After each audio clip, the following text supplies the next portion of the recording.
Pemirsa, kita akan memasuki Habarnam Panambayan. Terhitung mulai Senin 16 November 2020, simulasi belajar tatap muka diberlakukan pada 4 sekolah di Banjarmasin.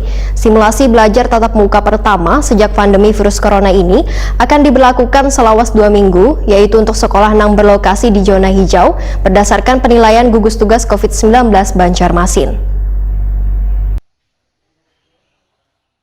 Terhitung mulai Senin 16 November 2020, simulasi belajar tatap muka diberlakukan pada 4 sekolah di Banjarmasin. Simulasi belajar tatap muka pertama sejak pandemi virus corona ini akan diberlakukan selawas 2 minggu, yaitu untuk sekolah yang berlokasi di zona hijau, berdasarkan penilaian gugus tugas COVID-19 Banjarmasin. PLT Wali Kota Banjarmasin, Hermansyah, Waitakoni Prima TV usai rapat di kantor DPRD Banjarmasin, jelang tengah hari Senin 16 November 2020 memadahkan, hampir 90% kuitan siswa menginginkan belajar tatap muka tersebut. Pihaknya pun merespon keinginan tersebut dengan mulai melakukan pembelajaran tatap muka pada beberapa sekolah, karena seberataan kelurahan di Banjarmasin sudah rata-rata berzona hijau. Hermansyah meminta sekolah yang diperbolehkan menggelar pelajaran tatap muka harus tetap menerapkan mekanismenya, yaitu menerapkan protokol kesehatan yang ketat, sehingga kada hanya wajib menggunakan masker, namun dalam proses belajar mengajar juga harus bergantian. Hermansyah pun berjanji akan mengawasi secara langsung pelaksanaan belajar tatap muka ini, supaya bisa berjalan sesuai dengan aturan yang berlaku.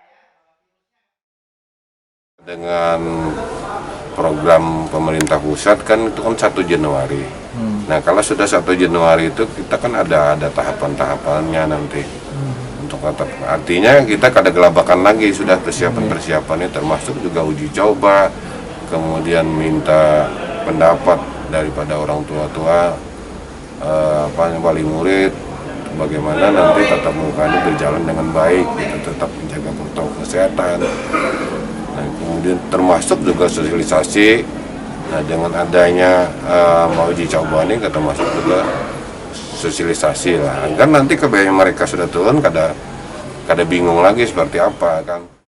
Hermansyah menambahkan simulasi belajar tatap muka pada 4 sekolah di Banjarmasin ini sebagai persiapan untuk menghadapi pembelajaran yang akan mulai diberlakukan pada tahun 2021 mendatang. Melalui simulasi ini nantinya, ujar Hermansyah, akan diketahui apa saja kekurangannya. Kemudian akan dilakukan pembenahan supaya di tahun mendatang, walaupun masih di tengah pandemi virus corona, namun proses belajar mengajar sudah bisa berjalan dengan baik.